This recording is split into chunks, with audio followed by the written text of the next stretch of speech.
Pakistan 7th strongest army है जबकि Israel 15th strongest army है। फलस्तीन पर होने वाले जुल्म की कहानी की शुरुआत होती है फर्स्ट वर्ल्ड वॉर 1917 के दौरान। As a Muslim country Saudi Arabia और इंडोनेशिया ने भी अभी तक कोई सॉलिड स्टेप क्यों नहीं लिया है। अब तक टोटल 2008 से तेजी पकड़ने वाले हमलों में कुछ 6400 फलस्तीनी और 300 इसराइली मारे जा चुके हैं। आर्मी ऑफ पाकिस्तान की तरफ से कहा गया कि हम मॉनिटर कर रहे हैं situation. Israel is at war. We will exact a price that will be remembered by them and Israel's other enemies. अस्सलाम वालेकुम दोस्तों, आज की इस वीडियो में हम एक ऐसे सवाल का जवाब तलाश करेंगे जो हमेशा मेरे दिल में आता है, बल्कि सिर्फ मेरे ही दिल में नहीं बल्कि पूरे पाकिस्तानियों के दिल में एक ही सवाल आता है। वो ये कि फ़लस्तीन की मदद करने के लिए पाकिस्तान या पाकिस्तान की आर्मी कुछ एक्शन क्यों नहीं लेती। चले एक वक्त के लिए अगर पाकिस्तान को साइड पे भी रख दिया जाए तो as a Muslim country Saudi Arabia और इंडोनेशिया ने भी अभी तक कोई सॉलिड स्टेप क्यों नहीं लिया है। यही अगर 1969 से 1973 की बात की जाए तो अरब इसराइल वार में पाकिस्तानियों ने भी पार्ट लिया था और बेरूत वार में इसराइल ने 50 पाकिस्तानियों को गिरफ्तार भी किया जो इसराइल के खिलाफ लड़ रहे थे। लेकिन उसके बाद से लेके अब तक पाकिस्तान इसराइल को सिर्फ जुबानी कलामी ही डिफेंड कर पाया है। जैसे कि मुशर्रफ ने 2006 में हमास के एजेंडे पर प्रोटेस्ट को सपोर्ट किया, ऐसे ही ऑपरेशन पिलर ऑफ डिफेंस जो नवंबर 2012 में गजा स्ट्रिप पर हुआ, उस पर भी वर्बली स्टेटमेंट पाकिस्तान की तरफ से जारी किया गया।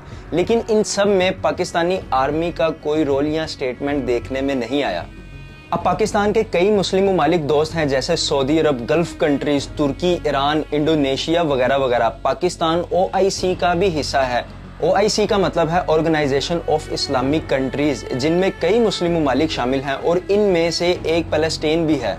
OIC को सितंबर 1969 में इस्टेब्लिश किया गया ताकि इस्लामिक कंट्रीज एक मुत्तहिद प्लेटफॉर्म पर काम कर सकें और इस्लाम की रोशनी में अपनी मुमलिकत को फ़रोग दे सकें। लेकिन दोस्तों, जैसा सोचा था वैसा बिल्कुल नहीं हुआ। इस ऑर्गेनाइजेशन की मेन कंट्री जैसे लीबिया को भी गद्दाफी के कुछ कॉन्स्पायरेसी एक्ट्स की वजह से सस्पेंड कर दिया गया और OIC अपनी उस बुलंदी पर नहीं पहुंच पाई जिस पर इसे पहुंचना चाहिए था। और आज इसके असरात हमें फ़लस्तीन पर होते जुल्म की शक्ल में नजर आ रहे हैं। अगर 1969 के बाद OIC को फ़रोग मिलता और लीबिया जैसे शानदार मुल्क अपने कुछ गलत हुक्मरानों की वजह से OIC ना छोड़ते तो शायद आज फ़लस्तीन के साथ ऐसा जुल्म नहीं हो रहा होता।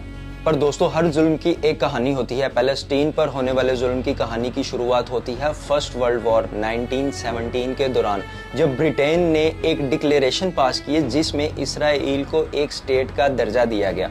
इस डिक्लेरेशन को बेल्फोर डिक्लेरेशन कहा जाता है। इससे पहले फ़लस्तीन ऑटोमन एम्पायर के अंदर आने वाला मुल्क था। इस मुल्क में अरब्स और कुछ जूश भी रहते थे।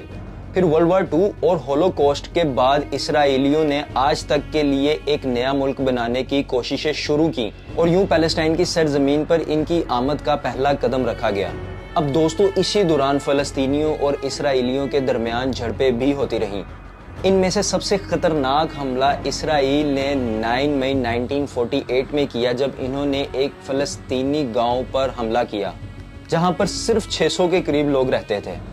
फिर 14 मई 1948 के बाद जब USA ने ऐलान किया कि वो इसराइल स्टेट को मानते हैं और एक मुल्क की हैसियत देते हैं तो फ़लस्तीन के अरब्स ने मुज़ाहमत की और इनके नतीजे में इसराइल ने फ़लस्तीन पर हमला किया और यूं एक बहुत बड़ी जंग का आगाज़ हुआ जिसमें अब तक टोटल 2008 से तेजी पकड़ने वाले हमलों में कुछ 6400 फ़लस्तीनी और 300 इसराइली मारे जा चुके हैं। अब दोस्तों, यहाँ पे आप खुद फर्क देख सकते हैं कि फ़लस्तीन के कितने लोग मरे हैं और इसराइल के कितने लोग मारे गए हैं। और इसमें रीसेंट फर्टेलिटीज़ इंक्लूड नहीं है जो कि गजा स्ट्रिप और हमास में हुई हैं। फ़लस्तीन में टोटल अब तक 1920 से 1948 के दरमियान कुछ 6092 लोग मारे जा चुके हैं, जिनमें 90% फ़लस्तीन की ही हैं। जबकि 1948 से 2021 तक 31,227 लोग मौत के घाट उतारे जा चुके हैं। पर जब इतना जुल्म हो रहा है तो UNO और WHO जैसी इंसानियत की रिप्रेजेंटेटिव ऑर्गेनाइजेशन इस जुल्म को रोकने के लिए कुछ क्यों नहीं करती हैं। अब दोस्तों अगर पाकिस्तान की बात की जाए तो ये बात भी गौर करने की है कि अगर देखा जाए तो 1947 से आज तक जो कश्मीर वार लड़ी जा रही है, इसमें तो पाकिस्तान अपने पड़ोसी मकबूजा कश्मीर को कोई मदद फराहम नहीं कर पा रहा। उन 14,000 से ज्यादा लोगों का क्या जो आज़ादी के लिए कश्मीर में बेदर्दी से शहीद कर दिए गए। जब अपने ही हिस्से को पाकिस्तान नहीं बचा पा रहा तो पैलेस्टीन तो बहुत दूर की बात है। इसी तरह जब 2 साल पहले अफवाह फैली थी कि पाकिस्तान अपनी आर्मी को फ़लस्तीन भेज रहा है, तो ये उस गवर्नमेंट का पॉलिटिकल स्टंट ही था, क्योंकि उस हुकूमत को नाकिस कारकर्दगी पर टारगेट किया जा रहा था और फ़लस्तीन वो वाहिद टॉपिक था जो इसे इस नुक्ताचीनी से बचा सकता था। एक ऑनलाइन रिपोर्ट ब्रिक ऑर्डर के मुताबिक आर्मी ऑफ पाकिस्तान की तरफ से कहा गया कि हम मॉनिटर कर रहे हैं सिचुएशन।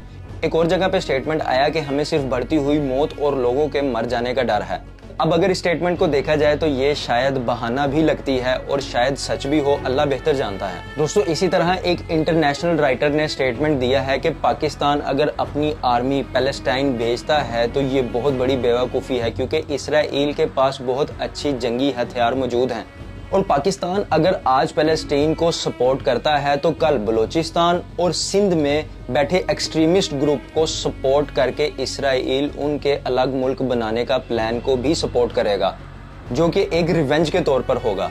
इस स्टेटमेंट से तो यही साबित है कि शायद जंग के डर से ज्यादा तो गवर्नमेंट को घर का डर है कि कहीं अपना ही मुल्क टुकड़ों में ना बट जाए। अब दोस्तों इस राइटर की ये बात से मेरे दिल में तो ये ख्याल आ रहा है कि हमें तो बताया गया है कि हमारी आर्मी नंबर 1 है, आखिर ये कौन वैलिडेट कर रहा है? क्योंकि बज़ाहिर तो तुर्की और ईरान जैसे मुल्कों की एक बहादुर और इंसान दर्द कौम होने का सबूत दे रहे हैं। जैसे ईरान ने हमास, जो कि पैलेस्टाइन का मिलिट्री ग्रुप है, इसके लिए वेपन्स, ट्रेनिंग और फाइनेंशियल सपोर्ट का इंतजाम कुछ दिन पहले इस जंग में काम भी आया और इसराइलियों को मुंह तोड़ जवाब भी मिला।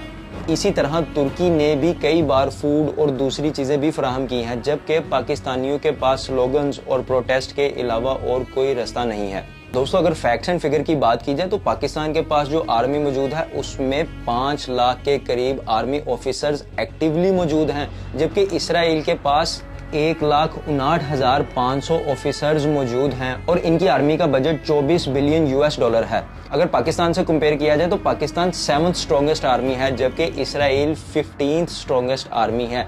फिर भी हमें ये सोचने पर मजबूर किया जा रहा है कि हम कमज़ोर हैं, लेकिन ऐसा नहीं है और ज़रूरत सिर्फ हिम्मत की है। हिम्मत इस चीज़ की कि इन मुसलमान भाइयों पर कई सालों से जुल्म होता आ रहा है और हमें इस जुल्म के खिलाफ कुछ ना कुछ करना पड़ेगा, सिर्फ बातों से कुछ नहीं होगा।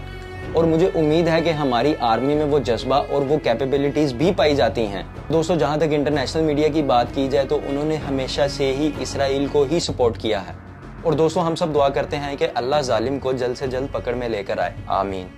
दोस्तों मैं उम्मीद करता हूँ कि ये वीडियो आपको इन्फॉर्मेटिव लगी होगी। चैनल को सब्सक्राइब करके वीडियो को ज़रूर लाइक करें और अपने दोस्तों के साथ शेयर करें। मिलते हैं इसी तरह की नेक्स्ट इन्फॉर्मेटिव वीडियो के साथ। अपना ख्याल रखें। अल्लाह हाफिज़।